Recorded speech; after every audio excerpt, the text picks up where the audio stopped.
Guys, ನಾಳೆ ರಾಮನವಮಿ ಇರೋದ್ರಿಂದ simple ಆಗಿರೋಂಥ ಒಂದು ಎಡಿಟಿಂಗ್ನ ಟ್ರೈ ಮಾಡಿದ್ದೀನಿ. ಸೊ ನನಗಂತೂ ಇದು ಇಷ್ಟ ಆಗಿಲ್ಲ. ನಿಮ್ಗೇನಾದರೂ ಇಷ್ಟ ಆದರೆ ಮಾಡ್ಕೊಳ್ರಿ ಅಂತ ಮಾಡಿದ್ದೀನಿ. ಸೊ ಡಿಸ್ಕ್ರಿಪ್ಷನ್ ಲಿಂಕಲ್ಲಿ ಫುಲ್ ಪ್ರಾಜೆಕ್ಟ್ನ ಕೊಟ್ಟಿರ್ತೀನಿ, ಇಂಪೋರ್ಟ್ ಮಾಡ್ಕೊಳ್ರಿ. ಸೊ ಇಂಪೋರ್ಟ್ ಮಾಡ್ಕೊಂಡಾಗ ನಿಮಗೆ ಈ ರೀತಿ ಕಾಣಿಸ್ತಾ ಇರುತ್ತೆ. ಸಿಂಪಲ್ ಆಗಿರೋಂಥ ಮೆಥಡಲ್ಲಿ ಕೊಟ್ಟಿದ್ದೀನಿ. ಆಲ್ಮೋಸ್ಟ್ ಎಲ್ಲ ಇದರಲ್ಲಿ ಇದರಲ್ಲಿ ಏನು ಎಡಿಟಿಂಗೇ ಇಲ್ಲ ಹೇಳ್ಬೇಕಂತಂದರೆ. ಸೊ ಸಿಂಪಲ್ ಆಗಿರೋಂಥ ಮೆಥಡಲ್ಲಿ ಹಾಕಿದ್ದೀನಿ. ಜಸ್ಟ್ ಇಲ್ಲಿ ಏನು ಮಾಡಬೇಕಾಗಿಲ್ಲ, ಇಲ್ಲಿ ನಿಮಗೆ ಫಾಂಟ್ ನೇಮ್ನ ಹಾಕಬೇಕಾಗುತ್ತೆ. ಸೊ ಈ ಫಾಂಟ್ ನೇಮನ್ನು ಕೂಡ ಡಿಸ್ಕ್ರಿಪ್ಷನಲ್ಲಿ ಕೊಟ್ಟಿರ್ತೀನಿ, ಅದನ್ನು ಕೂಡ ಡೌನ್ಲೋಡ್ ಮಾಡಿಕೊಂಡು ಇಂಪೋರ್ಟ್ ಮಾಡ್ಕೊಳ್ರಿ. ಓಕೆನಾ? ಇಂಪೋರ್ಟ್ ಮಾಡ್ಕೊಂಡಾಗ ನಿಮಗೆ 100% ಎಡಿಟ್ ಆಗಿರುತ್ತೆ. ಇಲ್ಲಿ ಜಸ್ಟ್ ಏನು ಮಾಡಬೇಕಾಗಿಲ್ಲ, ಇಲ್ಲಿ ಫಾಂಟ್ನ ಮಾತ್ರ ಚೇಂಜ್ ಮಾಡ್ಕೊತಾ ಹೋಗಿ, ಯಾಕಂದರೆ ಒಂದೊಂದು ಫಾಂಟ್ ಒಂದೊಂದು ಥರ ಇರುತ್ತೆ, ಅದಕ್ಕೋಸ್ಕರ.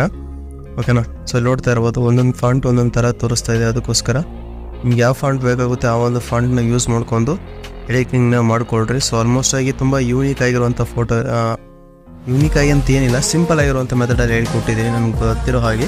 ಸೊ ಡೈರೆಕ್ಟ್ ಎಕ್ಸ್ಪೋರ್ಟ್ ಕೊಟ್ಕೊಂಡು ಈ ಒಂದು ಸೆಟ್ಟಿಂಗ್ ಇಟ್ಕೊಂಡು ಎಕ್ಸ್ಪೋರ್ಟ್ ಮಾಡಿಕೊಂಡು ಸೇವ್ ಮಾಡ್ಕೊಳ್ಳಿ ಗೈಸ್.